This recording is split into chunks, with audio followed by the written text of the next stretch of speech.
I remember as a kid going to my local downtown library and spending hours wandering the aisles, pulling books off of shelves, just because something about a title caught my eye. I would binge books about weather phenomena, space, natural disasters, famous explorations. And yes, I think there was absolutely a phase where I was deep into supernatural creatures as well. If there was a documentary, movie, or book tied to a topic that I was curious about, I was consuming it. I didn't call it learning back then. I didn't even call it self development, obviously, because I was a kid. But I was just following my curiosity. Whatever I learned about in school or maybe encountered on TV or in other books that would lead me down rabbit holes, I would just follow that curiosity. But what I didn't know or realize at the time was that I was already doing something many adults are now trying to be intentional about. This topic has been, I would say, maybe for the past 3 to 4 months, I've been seeing on all the different vlog sites, bloggers talking about it. But it's about building a personal curriculum. And a personal curriculum is just a self designed learning framework just built around your interests, your goals, or your current season in life. Things that you're curious about. It's not like a syllabus that someone hands you. It's not tied to grades, degrees, or credentials. I mean, if you really wanted to be, you probably could figure out maybe like with Coursera or something similar. But it's really just a matter of focusing your curiosity on a few topics and learning more about them and being more intentional about learning. It's definitely not keeping up with what everyone else is learning. Again, it's more personal for you. So a personal curriculum is just you deciding on what you would like to learn, maybe why it matters right now to learn about that, how deeply you want to go with that learning, and then what type of growth actually looks like for you. Because it would be a shame to go through all of this, learn all these things, and then not do anything with it. So maybe that last one about growth is optional, but I mean, for me, if I'm learning about something, I definitely at least want to be able to apply it or just at least be able to utilize it some way, somehow. But at its core, it's just intentional curiosity with direction. So, what's actually included in a personal curriculum? There's no single right format. It really is just as in the name, personal. But most personal curriculums include a focus area or themes. These can be practical, personal, intellectual, cultural, whatever fits your fancy. Um, Multiple learning formats. So that includes books, audiobooks, as much as people like to talk down about audiobooks, but audiobooks count. They truly do. Podcasts are another one, documentaries, essays, YouTube, even. There's courses, conversations, and just lived experience that you can also interweave into your personal curriculum. Additionally, there's a mix of skills and perspectives. So not everything I would say needs to be useful when you're learning it, but you know, learning something new just simply expands how you think or you relate to the world. So again, do what you want to do. It's going back to why. Why are you learning about this if you're not going to do anything with the knowledge that you're gaining? Lastly, it also includes reflection and integration, journaling, teaching others, creating content, adjusting your habits, or just making different decisions because of what you learned. Again, that's one of the things that you ask yourself. You can ask it after you learn everything and say, okay, so I've learned all this great knowledge. What do I do with it? And so that is something to consider when you're building your personal curriculum as well. The goal isn't to just consume endlessly. Like there probably will get to a point where, okay, I've learned about all the different types of jellyfish that exist in the world, but what am I going to do with this information? Am I going to maybe donate to a jellyfish rescue or something? I just making things up, don't know. But those are things to consider as you're building your curriculum. Again, how to apply this knowledge. Now, some of you might be thinking, well, why am I even going through and doing all this at all? Because most of us are already learning just passively. We're scrolling, we're binging content at random, we absorb information in fragments. For me, a personal curriculum just shifts you again from passive consumption to active direction. Maybe it's the nerd in me. I like to have a structure or, and just learn everything I can about a topic, but it can also help you learn without burnout. You follow your curiosity without guilt. to me, it could be fun, but again, that's the nerd in me. I love learning things. That is a way for me to decompress from my work, is just to figure out, oh, what topic do I want to learn about, and just start reading things about it. It's also growth without external validation. You get nothing from doing this, really. Again, unless you're tying it to a degree or some type of certification, you're doing it for the plot, basically. You're just doing it for yourself. You're also staying mentally engaged during transitional seasons. If you're a person who maybe is an empty nester, your kids are out of the house, they're in college now or wherever else, it's a great way for you to kind of rediscover, again, what you like, what things you're curious about. If you are perhaps maybe graduated from college, or, maybe even before, or not before, but after your bachelor's degree, you went and you got a master's, and you're like, okay, I still would like to learn and be engaged in my learning, this will be a good option for you as well. And also, you're just designing your growth instead of outsourcing it, because again, I'm guilty of this doom scrolling, and just, if I have installed a timer on my phone and that limits my time, like on social media, TikTok, all those different things, because I would lose hours upon hours just sitting there scrolling. It'll be 7 p.m. and then next thing I know, it's almost 11 p.m. I'm like, oh my goodness, I gotta get to bed. I got work in the morning. What am I doing? So even with that, just really being conscientious of what I'm spending my time on and what I'm actually passively absorbing as well and consuming. So that's some of the personal benefits, I think, of a curriculum that you design for yourself. What's in my personal curriculum? This is my first year doing something like this. So when I was during the holidays, I was like, well, if I had to build my own personal curriculum, my own syllabus, what type of things would I be studying about or learning about? And right now, it actually reflects the life I'm actively preparing for. So there's 4 key things that I have in my personal curriculum this year. One is learning about Thai and Indonesian culture and history. Since I'm planning to move somewhere over there in the next 12 to 18 months, I figured that would be a great integration into the culture there. This part of the curriculum is not about the aesthetics, but it's more so, again, the context, learning about cultural norms, values, social etiquette, historical moments that shaped modern Thailand and Indonesia, the influence of colonialism, religion, and geography, what daily life and community actually looks like. For me, I think it'll definitely be documentaries, long form content, reading, and just even having conversations with people who are there who have like the lived experience. And again, not just for people, or not just people who visit, but again, live there, been through it, seen these things happen. And again, that can be done with just documentaries and just talking with people online as well. So it's just a matter of respect, awareness, and I just want to arrive more informed about a place that I'm going to be calling home. Another piece of my curriculum would be deepening my relationship with my coily 4C hair. This is personal, purely personal, honestly. For a long time, my relationship with my hair was built just on trial and error. There's so much advice.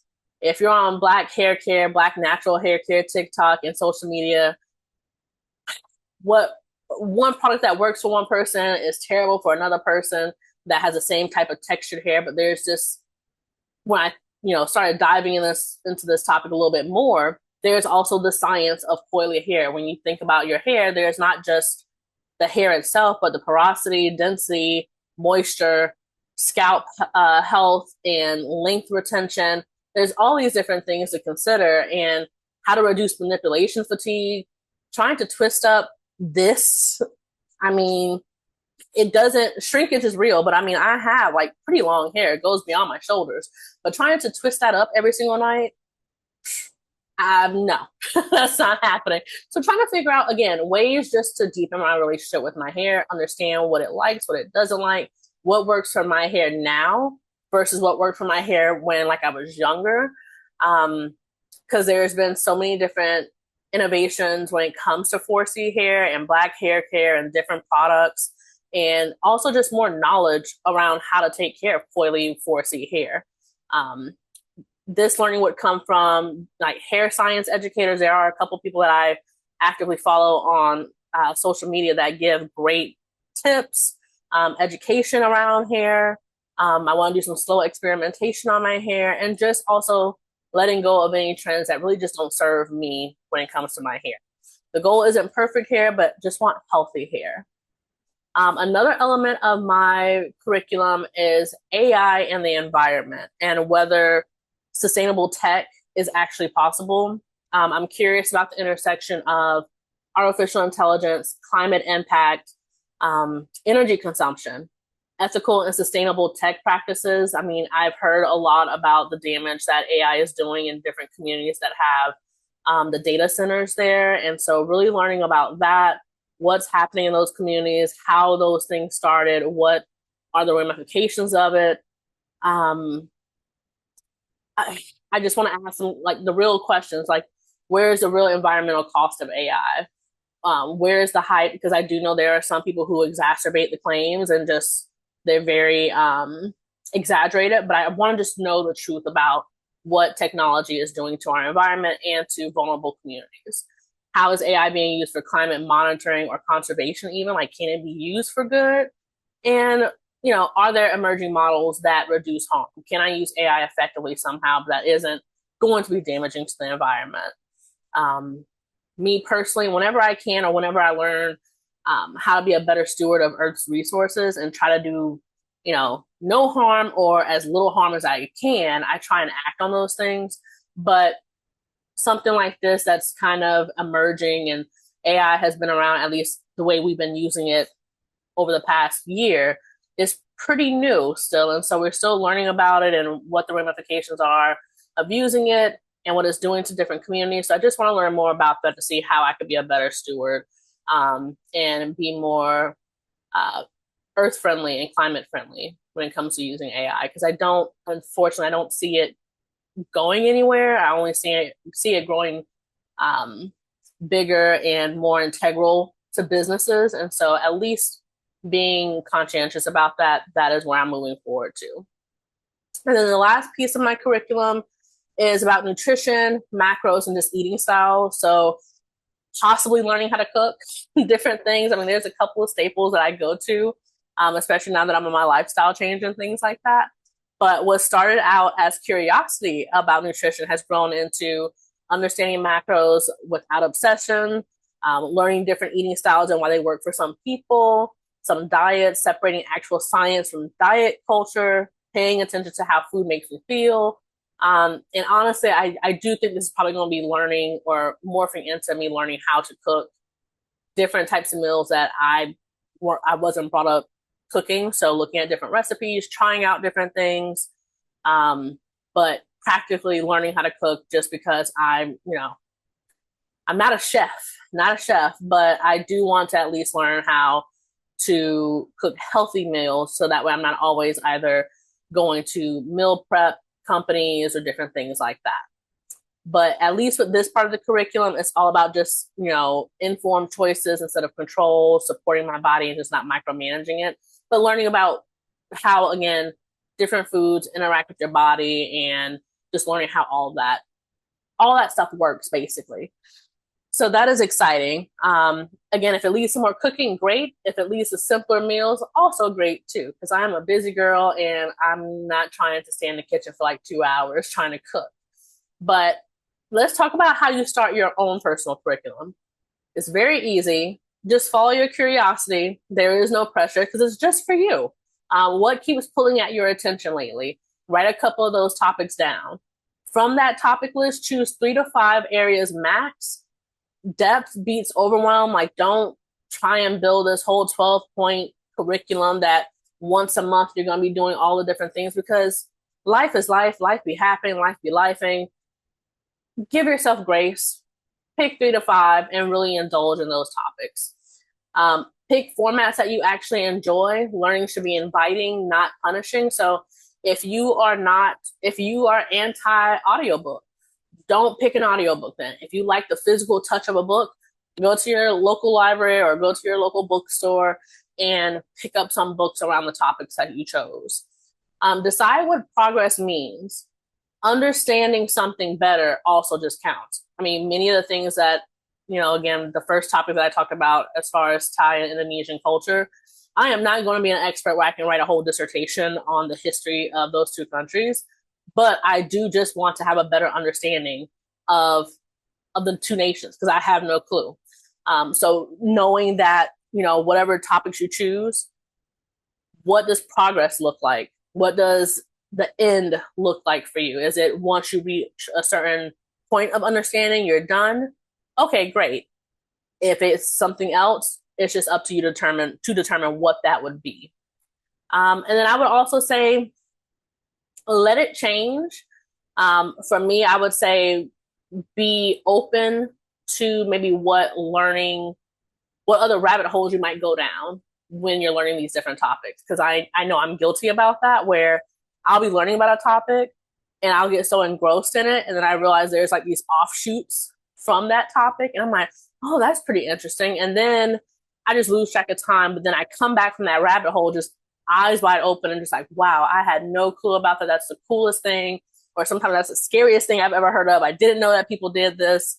But yeah, all the good things. So just allow yourself to go through your personal curriculum. It'll change, it'll flow, it'll ebb, and it'll be fine. Enjoy the learning journey. The goal again is just to intentionally learn about this big wide world we live in. Many times we're just living aimlessly in our small little corner of the world, none the wiser to what's happening around the world. And at least for me, I like to consider myself a global citizen. I want to know what's happening in different places. And this personal curriculum, I think, will really help me focus on at least a little bit of that to get me focused at least in a place where it's not where I'm living in the United States, but somewhere else that I don't know about. So that's the great thing about a personal curriculum. Again, it just expands your breadth of knowledge. You can have something to talk about at your next networking event, or even with friends, talk about different things that you're learning. And it just makes for great conversation. But that is all that I have for you today. Let me know in the comments what topics you would include in your own personal curriculum. I'm sure there's going to be some interesting topics in the comments. I'd love to read those. And if you are new here, welcome. If you've been around these parts before, welcome back. My name is Moni, and I'm creating videos for those looking to redesign their life with intention. I talk about all types of different topics on this channel: entrepreneurship, nonprofit leadership, navigating a 9-to-5 job, dating, traveling, moving, all the in-between things that make a full life. But if there's a topic that you're curious about, you can head over to my channel page and click through some playlists that I've organized with some video links. If this kind of content resonates with you, do me a favor. I'd love for you to like, share, and subscribe. I post daily, so I'll be right back here tomorrow. Until then, pat yourself on the back for the amazing work you did this week, and I will see you tomorrow. Bye.